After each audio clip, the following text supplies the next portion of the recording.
Jonathan Babineau. That's a good play by the guys on the defensive side of the ball. Held him to a gain of 2. And that changes the playbook a little bit now for the guy calling plays. 2nd and 8. Now he's got to probably think about going to the air instead of maybe staying with the ground game. On 2nd down, Wilson throws a quick hitter on the slant. That's complete. And he is in for the Seattle touchdown. Paul Richardson, 34 yards. And the Seahawks have taken the lead here in the 4th. And a nice job by him to catch the slant and then navigate and break free. And receivers love slant routes because it gets the ball in their hands so quickly and oftentimes on the move. And when they're on the move like that, then they get to use their best asset, which is usually their speed. And their speed sometimes, like this instance, can take him into the end zone. And he'll get across the 20 before he's brought down at about the 23-yard line. Now the Falcons offense, they get ready to head back out here. And a fumble last time. Ball security. Talk about it all the time in the National Football League. They've got to be better at it on this drive. Don't you think that when every team gets together for the first time, I don't care if it's OTAs, mini camps, first day of camp in the regular season, ball security comes up about, what, the second sentence of the coach's address? And those are so many drills focus on that. All the time, and they do drills to make it even tougher to simulate game situations. Doesn't always work out, though. 2nd and 10, it's Ryan again. Austin Hooper, the tight end, was the intended target, and it's 3rd down. Offense trying to avoid stalling out, facing a 3rd and 10.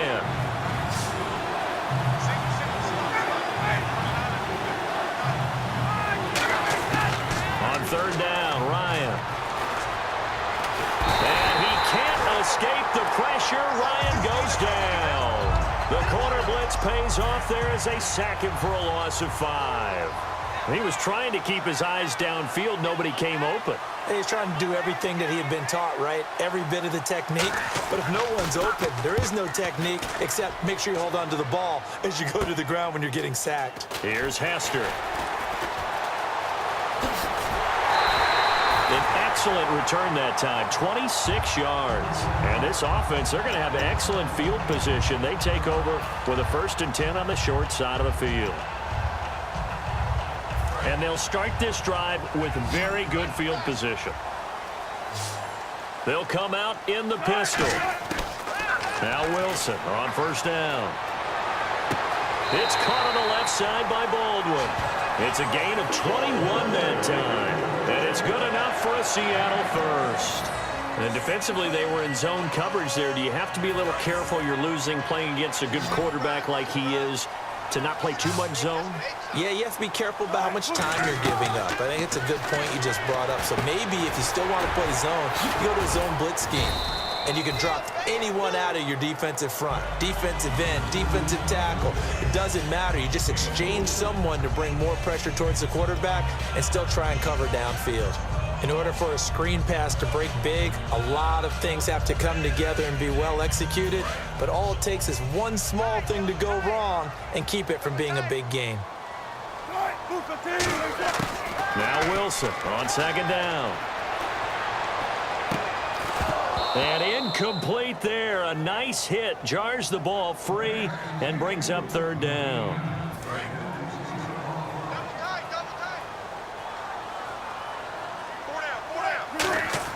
On 3rd down, Wilson. And he couldn't hang on to it through the contact. Incomplete. Just looking at it from a defensive perspective, when you break the huddle in the red zone, tight end is one of the guys you've got to key on because quarterbacks want the ball in their hands fast in this position, and they want to get it to someone. And in this case, he had the play. They just didn't complete it. Oh, they get to the football. It's blocked. It's picked up. A live ball here, remember. Atlanta now coming out on the field. And on the last go-around, they really couldn't get anything going. They had to punt from deep inside their own territory, which means you're going to lose the field position battle as a general rule. What they're looking for now is a little more consistency, move the ball at least a few times on offense, get a couple of first downs, and hopefully flip the field. Yeah, just something to build off of. That's what they're looking for here. It's a loss of 2 there, bringing up 2nd down. And there's your standard issue draw play. I like it a lot better when it's actually been set up. On second down, here's Ryan. He's got time. Pressure comes. He's taken down by the Seahawk defense.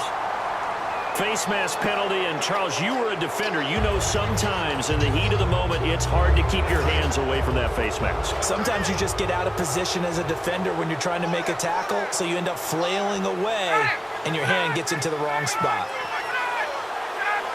False start there. That will set the offense back 5 yards. Brandon, the lineman, certainly flinched there before the snap. A good call. So this offense really needs to make something happen here late in the fourth with the football. From the shotgun, Ryan. He's going to flip that out to the flat. It's complete. That's going to go as a loss of 2, and it'll be second down. Really good defensive effort. They were all over that little swing pass out to the right side before lost yardage. Terrific read, better execution, and done with a lot of enthusiasm, wasn't it? Absolutely. They saw it all the way, ran to the football, and caused a nice play for lost yardage. And a short gain across the 15 to the 17-yard line. Only 2 yards on the pickup there, and now they're looking at a long third down. And leading here late, so a chance for the defense to really close out this game if they can halt the offense. Like any team, they would have loved to have had more yards on that run, but it looks like they just want to get to the 2-minute warning and see what they want to do after that.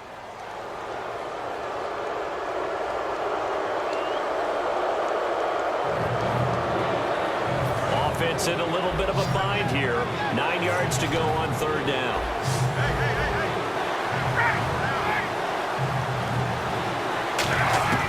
From the gun on third down, Ryan. And finding the tight end, Hooper. And able to break one tackle, but then quickly brought down. But a nice little gain. Here's Matt Bosher now as he's on to punt for Atlanta. Here's Matt Bosher now as he's on to punt for Atlanta.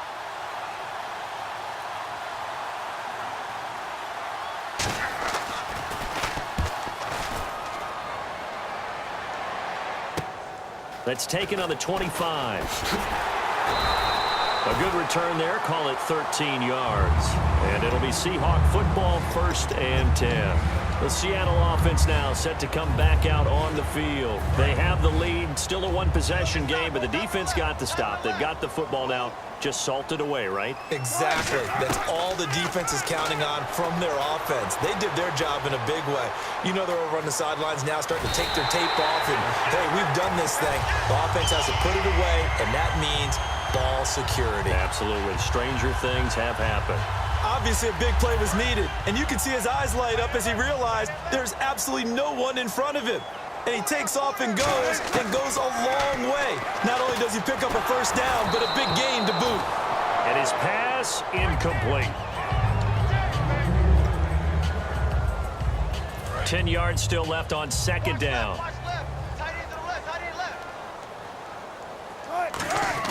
Wilson wants to throw it. And that one almost intercepted. Far too loose with the football here. Nearly a 4th pick. And it's third down.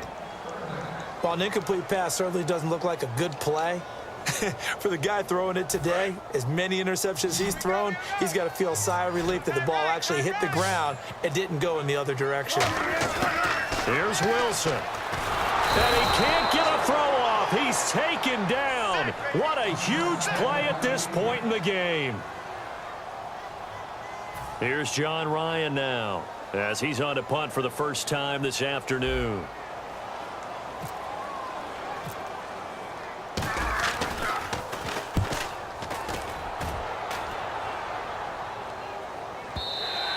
And a bit of a mistake there. This is well into the end zone for a touchback.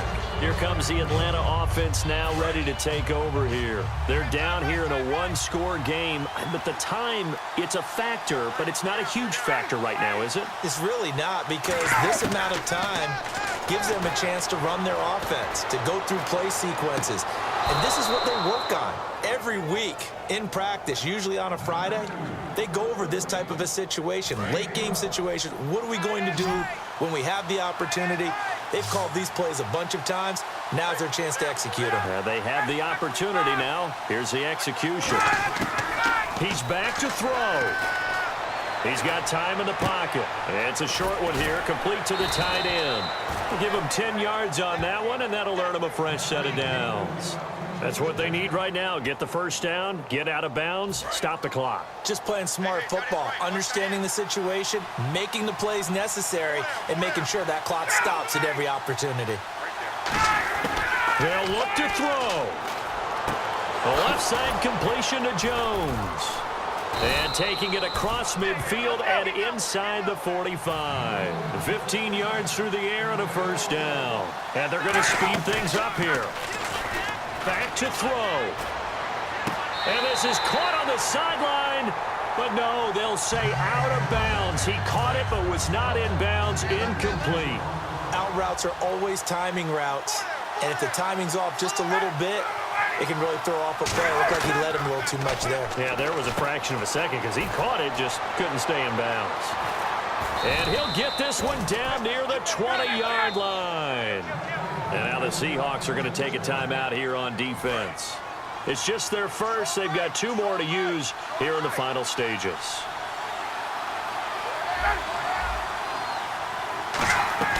He'll look to throw.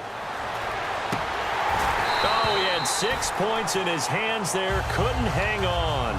Second down. So incomplete on first. Let's see what second down has in store. I know exactly why he tried to throw the ball to Julio Jones there.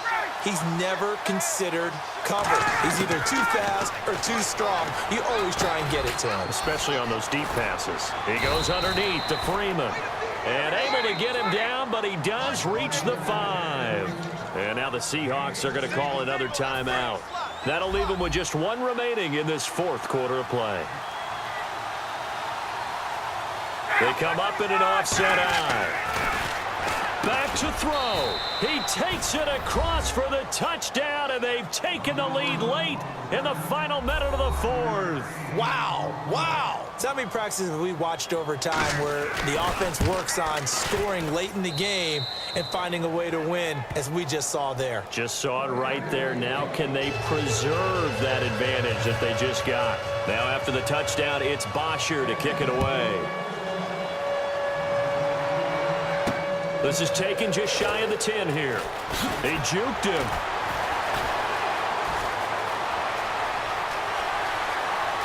Down the numbers. There he goes. And he's going to take it all the way into the end zone. What a return. And they've taken the lead. They had just lost the lead. That deficit sure didn't take long to erase. They return the ensuing kickoff for a touchdown. Love the thunderbolt that just came out of that one that puts them in the end zone and back in the lead. Your only question, your defense just gave up a score that put you behind. Well, that score you just added on the board will energize them, or do they have to go back out there and they're a tired unit? We'll soon see. And this will not be returnable. It's out of the back of the end zone for a touchback. Atlanta now coming out on the field. Critical condition here, obviously. Got to hope to get something quick right and then maybe take that shot deep. And once they do take the big shot, you've got to worry on defense. Of course, no one getting behind the defense and make it an easy throw. But nowadays, it's not just the ball being tipped in the air and people in the end zone in a cluster. It's that guy that's short of the end zone who comes up and ends up making the play because he goes unguarded. So there's a lot to think about if you're playing defense in this situation. We'll see if they can cover all their bases. Here's Ryan. He's going to let it fly. And, a crusher there as it's intercepted. A great read, and it's picked off. And they take possession of the football and have it at the 36-yard line. And Seattle now ready to march out of the field.